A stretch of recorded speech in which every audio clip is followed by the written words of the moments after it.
देख एक बार, डोरी सौंप के तो देख एक बार, उदासी मन काहे को डरे। हम सब डरते रहते ना, डोरी सौंप दे पता नहीं पूरा हो ना हो, लेकिन विश्वास जब करेंगे, अपने जीवन की डोरी उस परमात्मा पर, गुरु पर सौंपेंगे तो वो भी भार उठाते हैं। वो भार बिल्कुल 100% उठाते हैं, लेकिन हम अपना सोचते रहते हैं कहीं सही उठाएं ना उठाएं। मन कैसे डगमगाता रहता है, मन हमेशा गंदी गलियों में ले जाता है। कहे चद्दर का 3 कोना सौंप देते हैं, 1 कोना पकड़े रहते हैं, कभी जरूरत पड़े तो खींच लेंगे। क्या पूर्ण समर्पण हम सब कर पाते हैं?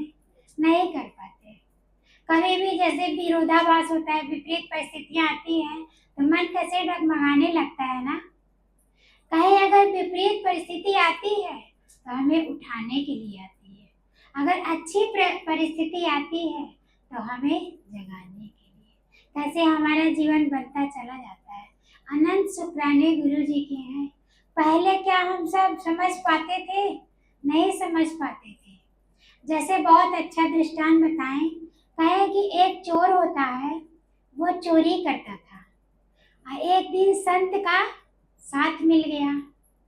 कहे नहीं, नजर गुरु की जिस पर पड़ जाए वो बंदे से खुदा हो जाए। वो दिव्य दृष्टि जिस पर पड़ जाती है ना, चोर भी कैसे सत्य बोलने लगता है। तो ऐसे ही गुरु जी के पास वो चोर पड़ गया, तो गुरु जी कहें ये बताओ क्या करते हो तुम? कहे कि क्या बताएं गुरु जी, हमको कुछ काम नहीं आता, मैं चोरी करता हूँ। कहे तुम परमात्मा की भक्ति किया करो, परमात्मा की इबादत करा करो, शुक्राना गाया करो, सत्संग में बैठा करो, लोगों की मदद करा करो। कहे अरे संत जी, हम तो चोर आदमी, हम क्या करेंगे, मैं ये सब कुछ नहीं कर पाऊंगा। कहे अच्छा तुम मेरी एक बात मानोगे? कहे बिल्कुल मानूंगा, संत की बात तो सब मानते हैं।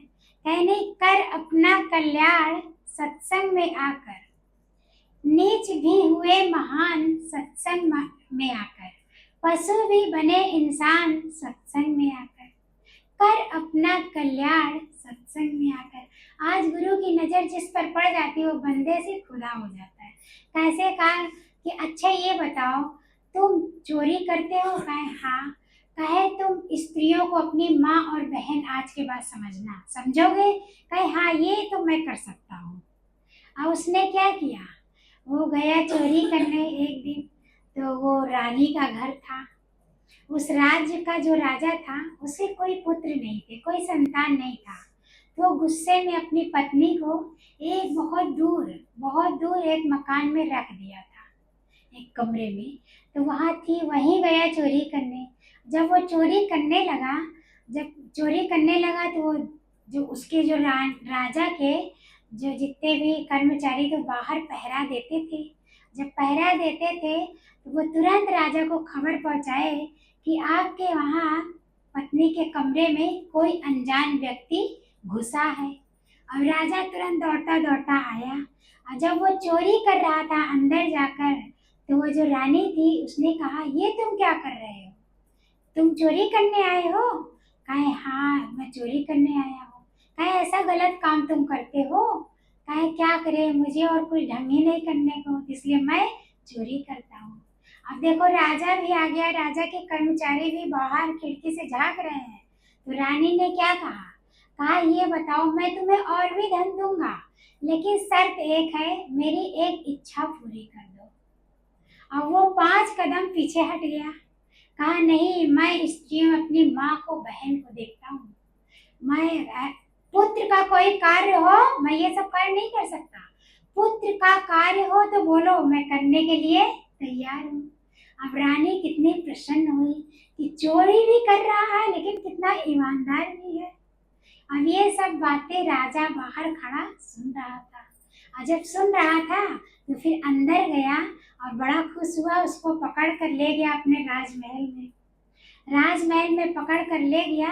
कहे तुम गलत काम तो कर रहे थे, लेकिन तुम्हारे अंदर एक अच्छाई थी कि स्त्रियों में माँ और बहन को निहारते थे, माँ और बहन के जैसे तुम बर्ताव करते थे, तुम्हारा ये स्वभाव मुझे बहुत अच्छा लगा। बोलो क्या मांगते हो?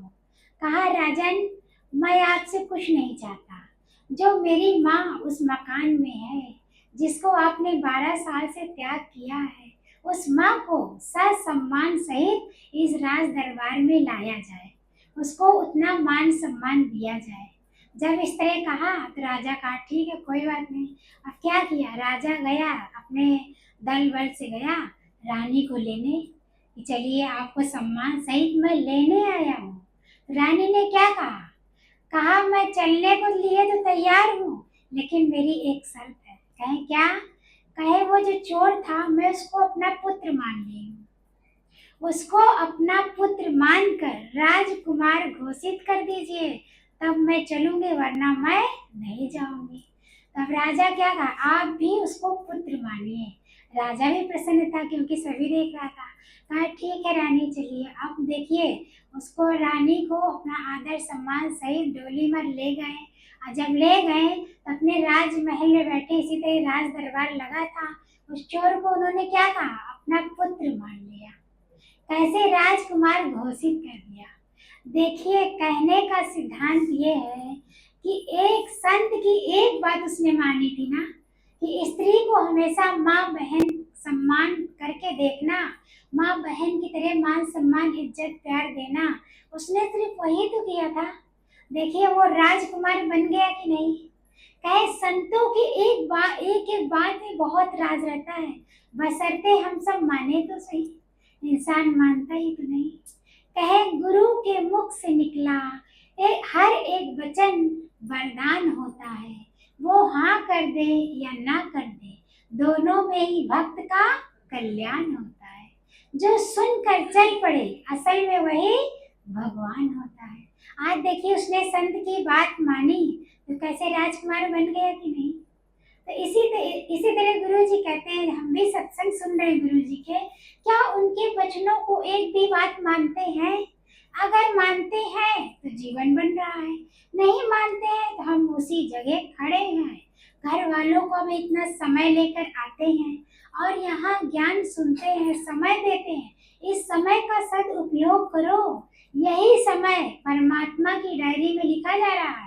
बाकी संसार में जितना भी हम कार्य कर रहे हैं ना, वो नहीं लिखा जा रहा है, वो आपका कर्तव्य है।